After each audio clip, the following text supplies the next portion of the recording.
The Moving Iron Podcast is brought to you by these great sponsors.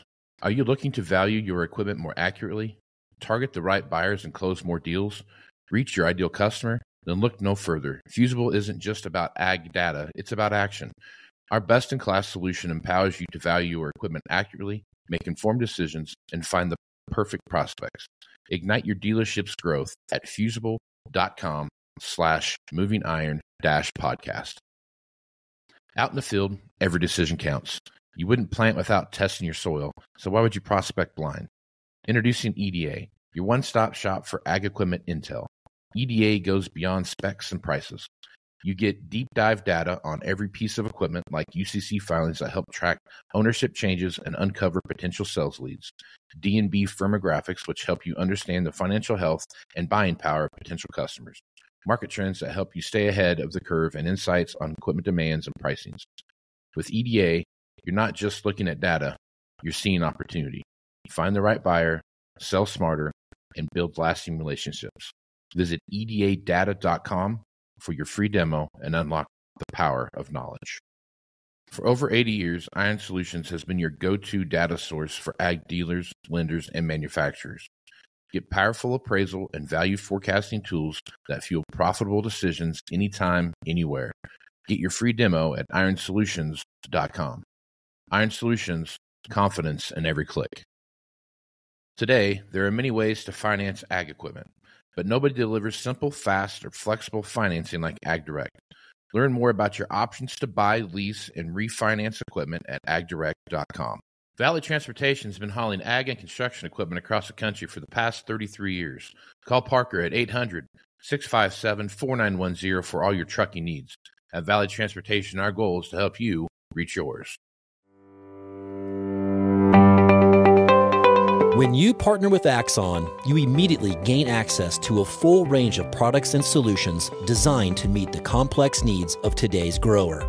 We carry all major brands and sizes of tires and wheels. We specialize in large diameter wheels for large equipment. We have one of the largest OEM replacement wheel inventories in North America. Known for extreme flotation setups, duals, and triples, we have wheels for all makes and models of tractors, sprayers, combines, and grain carts. If we don't have the wheel in stock, we'll custom build, sandblast, and paint in-house. There isn't a more vast inventory in North America dedicated to helping dealers move more iron. With facilities on the West Coast and in the heart of the Midwest, leverage our 230,000 square feet of indoor inventory to solve any problem a grower may have. Move more iron with Axon.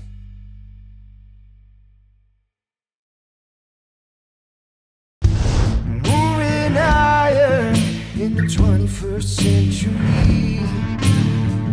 Hard-working people working hard for you and me. Moving iron time and time again. Through the years you'll find us here.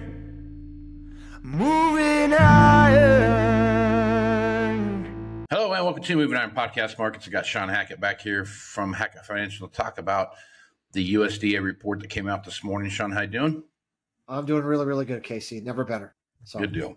All right, man. So saw the acreage report come out today from the USDA.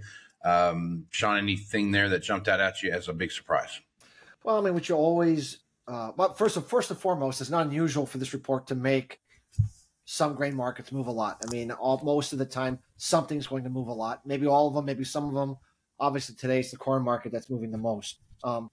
But based upon the expectation of every analyst that they poll, whoever they are, this number was a little over 1 million acres larger than what the average analyst thought they were going to say. So, to put that in perspective, if the trend line yield is 181, that would mean, if this is correct, that we would potentially add 181 million bushels to the carryout or to the production numbers than what we thought we were going to do before.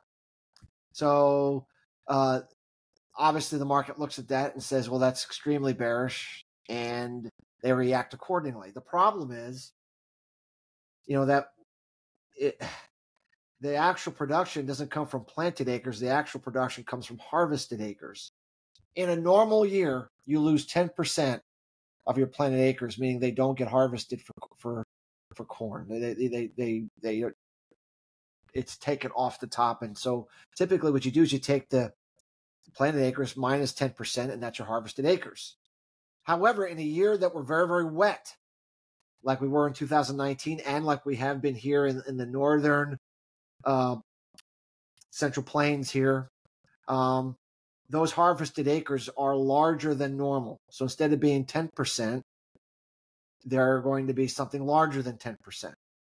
And clearly we know for a fact that lots of the acres for corn that were planted in those areas that are been underwater and continue to be underwater are not going to be harvested, because there's not going to be anything to harvest. Even though they were planted, they're not going to be harvested. So there's two sides to the equation. If you remember 2019, when we had this very, very significant rains in May and June, same thing happened. They came in with this bigger number for planted acres. The market said, this is terrible. They took the market down, and then they adjusted the harvested acres in the July and August reports, and the market bounced back. So that's what I think is likely to happen here, is that the market's going to understand that the actual harvested acres, that is really the basis for how you determine production, is going to be similar to what we thought it was going to be, and probably a little lower, despite the larger planted acreage number. But on a day like today, the funds and the algorithms are they are reactionary, and they just sell because that's what they're taught to do on a report like this. It's the end of the month and the end of the quarter, which is typically a time when extremes tend to occur, either down or up, going into that position squaring period. We've seen this happen over and over again. It's not unusual. So that looks to me like, we could be maximizing the negative effects of this report today, and possibly there could be a little follow through, but potentially on Monday, but probably, not much more than past Monday. I would think that we've maximized the downside reaction. If we haven't already done so intraday today, we may have already printed the intraday low based upon this report reaction, probably. Gotcha. With soybeans, acres were down a little bit. Correlated grain stocks were up a little bit. In the end, it doesn't really change the picture much. Wheat, when you look at the wheat, the acres weren't really off too much. I would say soybeans and wheat, the numbers really weren't too far off. It's just it was really the acreage number on corn that was off enough to trigger a panic, or whatever you want to call it, trigger a sell program by the speculators. Right. So right now, if you look at the numbers here, so corn was 91.475 million acres, and they expected 90,353,000, so about 1.1 million. Slightly over a million acres above expectation. Yeah. That's right. Yep. Soybeans were about 650,000 acres under what expectations were. Wheat, and then wheat was about 500. I don't know. Take that back. About 400,000 acres under that. So tight enough range that those really didn't have that big of impact. But when you're a million plus acres off of what you're seeing on the corn side, that does make a big swing. Well, 181 million bushels. I mean that isn't immaterial. Right. So if we didn't have the flooding, if we had a normal moisture year this year, that would be a more permanent issue.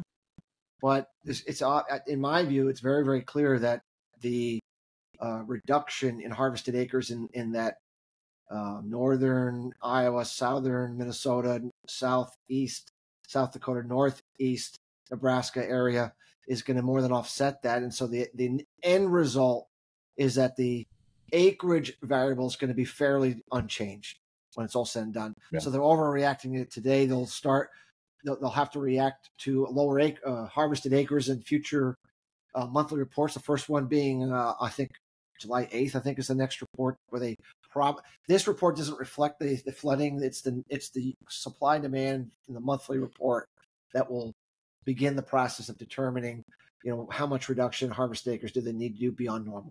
And so in the meantime, the specs trade today's report in the short run.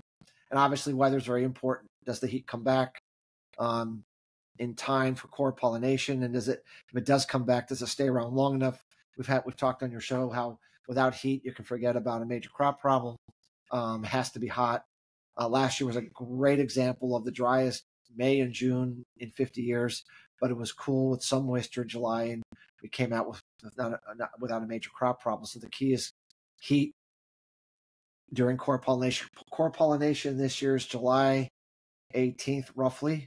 That's the peak day of pollination according to our work, where the majority of the grain belt, the core grain belt's going to be pollinating on that day, which means you lead into that. It means those acres are growing into that and they fall off into that. So you really want heat to come in 5 to 7 days before that date, and at least 5 to 7 days past that date, or at least 2 weeks, 3 preferably, to really knock the corn yield potential off during pollination. If you get heat at the last week of July, it's too late. If you get heat in August, it's too late. If you get heat in late June, it's too early. It's got to be that window, period. And that's really at the end of the story. If it's not hot in that time frame, the corn crop's going to be fine for the most part.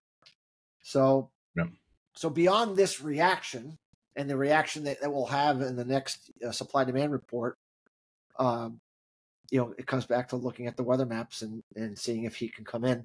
It does look to us that we'll get another surge of heat, another northerly push for the dome that we had in mid-June that didn't last too long and went away. We're pretty confident we're going to get that push over the 4th of July weekend and get that ridge back northerly where the heat's going to come in. And then the key is, is that just going to be a 3 or 4 day affair like the June thing was, or are we going to be able to get some sustainability to it? And that'll really be the key is making that correct determination on whether that's just a transient pattern or more permanent pattern.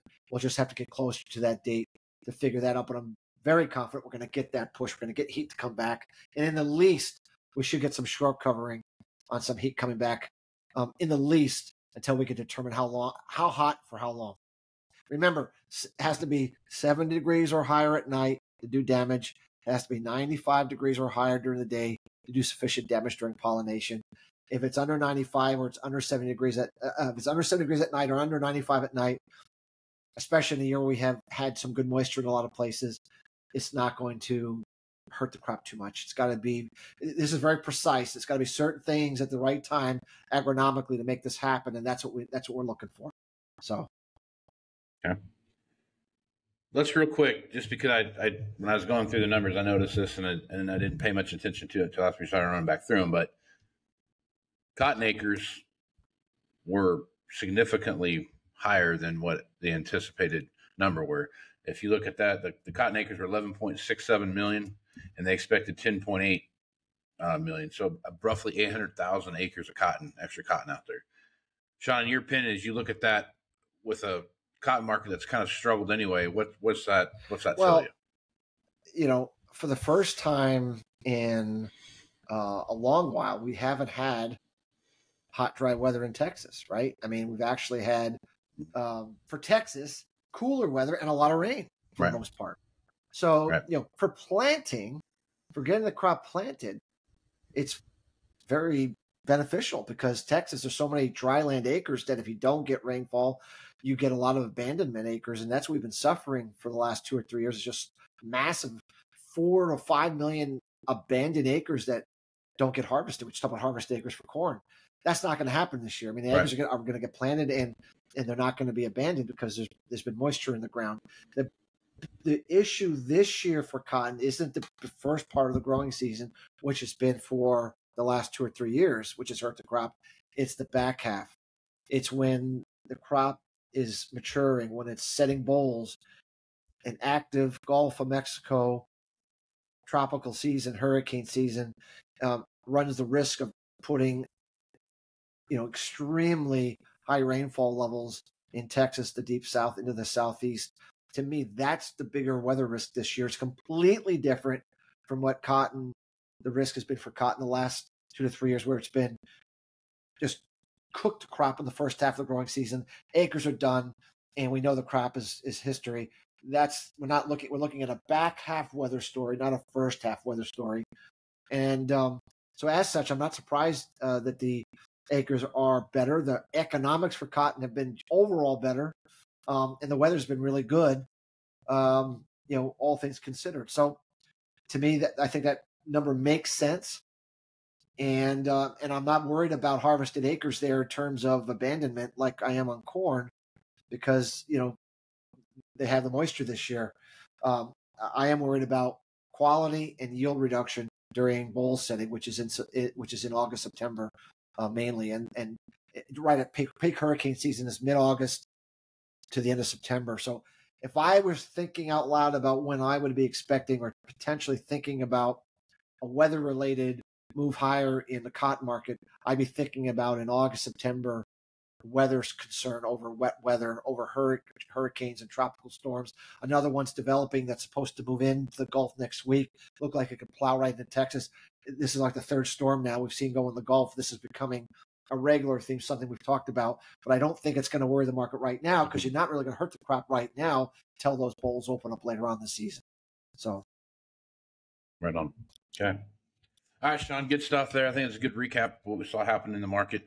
This was a report that we were waiting to see what came out with that was going to set the stage, like you talked about, for that July and August report. So we'll have to just wait and see what happens down the road. Sounds good, Shawn, Casey. We'll see you next week for our big program. So.